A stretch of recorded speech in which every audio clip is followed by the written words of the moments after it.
Olha que tristeza que está nosso horto florestal, abandonado, virando lixão, e o poder público não faz nada.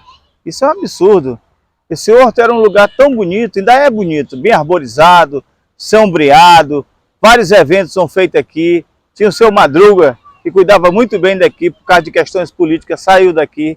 Agora está aí o horto, ó, abandonado e virando lixão. Essa é a realidade do horto florestal.